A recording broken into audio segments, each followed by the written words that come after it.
Ah, ça veut dire que bien matin. Déjà matin. Déjà ma sonne, il y a mes temps, déjà matin.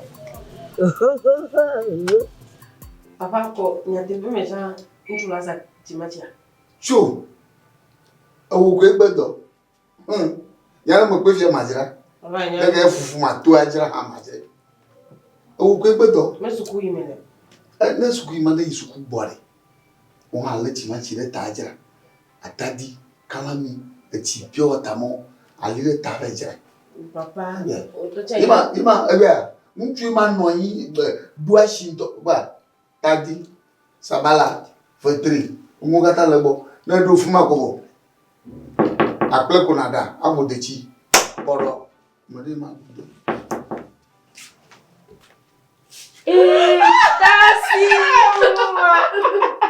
Merci, Wezo. Papa, merci, ma. Wezo. Oh. You the dollar. Qual é eso? Oh. Kakamone bo. Ma, merci, quoi, j'ai beaucoup regardé. Mbede. Eduma mari do menga la ko. Papa, wa ma yo nyam yela yi. Tashi uva mata ko ti ono bo. Tu bo. You the dollar. Eti a o papa. Mi va tele bruti le ko la. Ah, tu la show. You put the what is show there? Manu ti ya de gbe. No change papa. You put the Koye, na nyamo yama no ona ma. Ezuwe, le ko yo vunto vunu wona kaka kore, do kwa fa mola. Anya, the man who get do hamlo. Ada put blood. Amu sura di bang. Papa, we. Que wezo. Yo, fufu. Lego. Boss, ni ba tele do afro bi ola. I like it before the man mira. Que wezo asibi nada. What is your da? Da, olori mi atoju ta si boss o. Mama ya nyang mala ni ayu. Magale sukula. Oh, ayi. La voix yo de kare gbere gbe. Oh, papa daji. Kuku ko de mal ni gbe shagbe. Akon we, akon. Yo ko dara. Fafa ko mo le ho juju are. Oh. Nyawa. Ila, upo yo funde ma udro le na yo funde na fafa mala. Nasi. Mi da. Yes. Akome da ni. Ole le desia. E pe ma ho back. Oh, wa wa. Oh, papa ko me va ma do. My bro me ya joko ndem.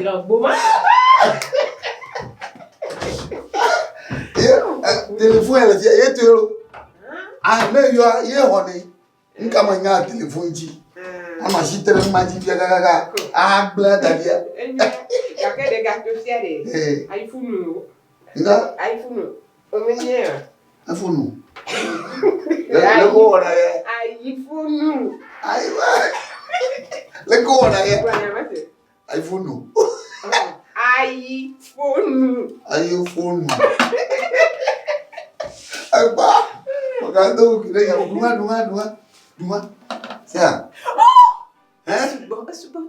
Asubwa. Adenwa. Avu. Dasi que me lea. Adashi yo vou de to. Adufia to kanbo. Sia. Oh. Suba.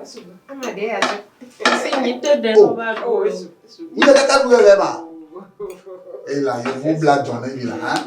Okay. Ese ba mu ko mi bla na fuma. Oh, edula wolete. Nyonu de. Edula no me de. Me nyugo foto. Lavato, epilato. Nyonu. Ti te bi ma. Ese ba don ya wu fuma. Lava je. Sia. Lava je keke. Oh ya. Ado mo na nya ma fuju ire na. Foto ina di lo mo to gwa sura bia kwe. Duma. Ayo sebe bona ba. Yi. Oh, what's it about? Ya, kakana move up on ya ju. No jumbo, I'm a wallet. E da lu de. Nawa. A ko ga ta si. Ah, me na de nyama de bi rama. Ah, yeah. Over the TV has been. Oboga to ya have. Aduga. Ujana baba, enye ko no zunjuro. Ama, e da lu de body. Ye best. Oh, il est baissé. T'as dit. Pourquoi il y a un nom? Il est baissé. Papa. Pourquoi il y a un nom? Tu ne souffres pas les menus. Oh, Bérec Boyona de là. T'as dit. On va lui voir, il baisse. Dans ces numéros, je me garde une baisse. Ouais. Maintenant, il y a un nom. Le monde a gagné. T'as dit non, vous. Papa, on t'a dit. Là, ma tati, tu vois, ok, quoi. Là, ma j'ai dit, ok, quoi. Eh bien. Quand on va le coup, regarde, t'as dit quoi? Ah, ben, moi, je dis, moula. Ah, ni de toga. Aïe, à blonde, bah, dis, bah. Aïe. Nous, on est d'aller là. Tu vois, il baisse le mec. Ah, Vivi. Oh, la Kenya, you want the top. Is it like a walk? Man, they don't. I will leave that. Ngai. Opuya. Mfika declare. Mwe nemi blanche ka ko clear clear. Ami blanche ka. Why? So, apo na tata. Na point you should be going to do manual do go to you. E una meseka. Oh, mi gbagbe ha du evo dola. Emuna boto bi aplera opuso mo ti ha no. Ha? Be best for you me ola you ko. E bo ma kata wo. Oh, we shia. Me wo de do. A chanko mi ola. Si Bruno. Wa be le ti gangan. Si te va.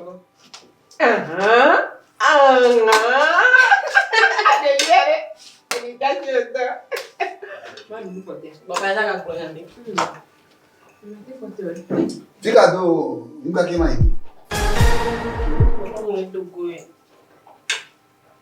A dodo.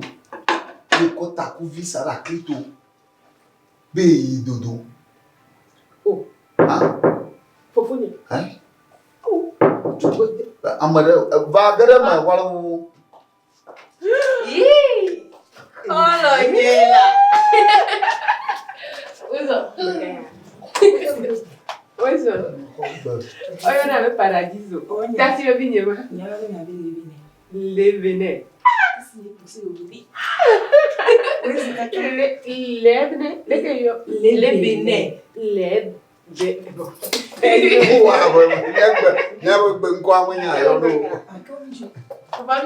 Tombolo. Bom e não viu a dor. Bom e não viu a dor. Classe. Bem, e depois eu ando dura. Eu ando a dor, zomo, tu a pôr macaca, a dor lá fotia. Oh, fofo. Ah? Oh, não merece minha água, more. Mbere. Uye na mo fa mi dofia, enyin ka. Ayi. Na nya ha on ka. Elle tchaka de viola, elle tchaka de viola. No wa nyin ka. Papa. Bajabali. Ti ya o ha do ya. Fa chu ka ta ko da guta. Ya do ya. Si da kaka mi tom fa chu ka ta ko ni bleble. Ko na mi kwa. Ha fi akpo mi ya ba mi awe ma. Atenda mama pompoa. Atenda mama pompoa. E o hum. Na enya kpokwa. O no. Black ton vovi. Bo, black ton vo. Amo be nyaga ngoye e moka kwa de ko to ale de ko be tuta. Le yu fota kwa lo ju e. Ayi game. Ame be nyaga ngoji. Ye to le rokusi do nu va. E be nka e moka kwa de nu ya me abe nyame. Oh. E vi o ya. Amo ko ka pe de ka black ton vovi. Oh, fofo konkumela, ama maza produit le vote. Oh, elle tchaka de vie. Côté, mi en doa peda. E jamu, e nya popo ha. E de sonto. Tu me descends. E divi. Ye na nya me do ya. Ne de ga me me ko divi wa. Oh, e mulobe ya. E mulobe ma. Mma do na san, o no ya do retawa. Titi anya nyure bare, we do ya la mo. Ye na na tre. Bon we do pop. E di ya me do ru ya le ko wa te po. Muchu. O fa do joro tutu gbogbo ya me. Ha? E vi ni ya ka me. Papa. Hey. Dogo famana. Papa. Tita na dogo famana. Papa fi ke mi yare, ni ke je ba ifuno ye mi do. Ma bang Noah. Ma bang Noah. Ma shi kala kana mujino dia. Kala ejiga doko. Hey, majira fuma. Papa. Doko kwana. Oh. Hey. Yimanya sema. Hey, babe de manya sema.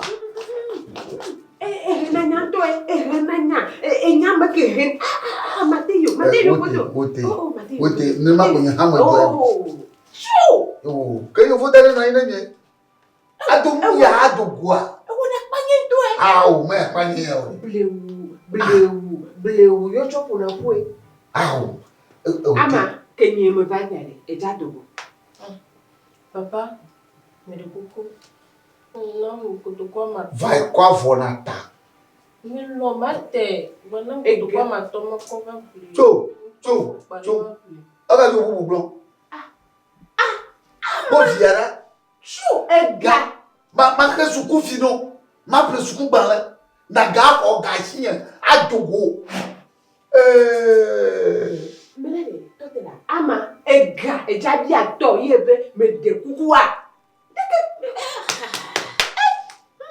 O te legi o ha ba etre ha. Abia gato, agbabe me de kuku. Nka, lo yo bola. Lo yo bola. Ko me nyama no ga do na vita wa ga dia ga egbe nkata o de kuku na ha. Into anya be mo pogo. Efo, mi ma ga tadi naka tinyele gidi. Ama nene hia. Coco quoi ma toma. Kotoku ama. Ta signe La brave ma ko male ni o. Ça c'est Africa. Nyawo. Ta mi ani pe fi o mi na o duma me ya. Ama, awo de mi. Negbe. Lobo. Cho. Ni to na ko. Na ba ko na le yo de. Je le beau papa.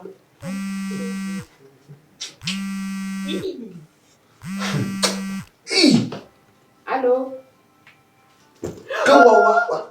Ebi no ya. Ah, dogwere na. Ni ne abi e ba. Ni no ve dogo, ni no fuseni. Ni ne ma dogo no. Ate yo je. Ni ne Ya ama, ma dogo no. Ogbo pomele ya. Oda, galo tramo gagare. Le me ba dra, plan tadi. Oh, akra bibi yebe Ebese tadi. Wanyuto. Oh. Ngata yo ya.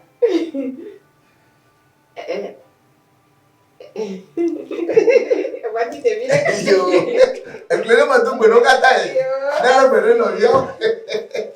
Oh. Ngata yo do. Chu. Ama. Kutuku blave. Ni. Egale ke. Egale ni mo ko dare go ke ngomoju. Egale ni mo ko ke ngomoju. Agba ho gana ko nka. Africa ya de kameva. Ni no be ya yo. No be ya yo ke o le ko dina. Eti ya be ya yo ke o le ko dina. Le nya be fani ya be no ke o le ko dina. Le ya ga ho gani nya ka. We metia. Meti no to na wodo a. Eto ya kamewa. E wodore na ngapua. Eto ya kame ahanumunu are e wodona ngapua. Otia ye le tangawa. E gomere. Amaka waga bitu. Biere ka maho. Biere ka ndocho. E gomere. Begbele bi sistem. Wa wu no go matebe ji dole nda pede na wa.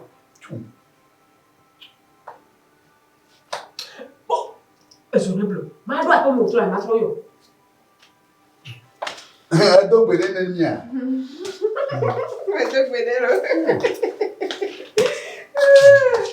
Bejure. Bejure. Abale, eti kama jole gbore. Yo mo vovo mo, yo mo ga ponpo. O dada le nyere ambo no ga ti dio. O kamana tewa. O atrosi ndora de yo. Ya. Menye weli okam. Nima kono jole. Ya. Merci. Yo hoton. Ah, de vieux. Abe maga dogo. Ese o cho. Be dada gbogbo re bo mi e jo fi ate bo jiji. Anya ko le bro ni. Ye mbe ko wa. Ye ya. Ama ha chi o chuchu. Ye ta ga le ga dia. Mbe o be ke ama de kai re. Ma ju se kwa ye ya. O wale gbon yan kata misi. Misi. Mo do gbem le ko sia. De fi o yo ma wo ama. E la ko ma te no wo do bi la ka ko do pe sukulu be nya. Aha. Enye ma. Yo la son yire. La son yire o try never pop me da. Bien. Mo de na mo de ko. Mo do de mo. E ka fi ya le si. Wa do da vio. Ye ma de vio ma to ka de bien. Yo ha le se ga de ha ka. Papa nye me bio di. Mo bio ka ta le si. I mo lo ko da shi no ye. Amo ma yo so ka judo be mota. Be do yo. Ne ko ka ma te be plenty. No vi o yo le fmari. Wi a ko be mo le no a. E wa ka ta ma.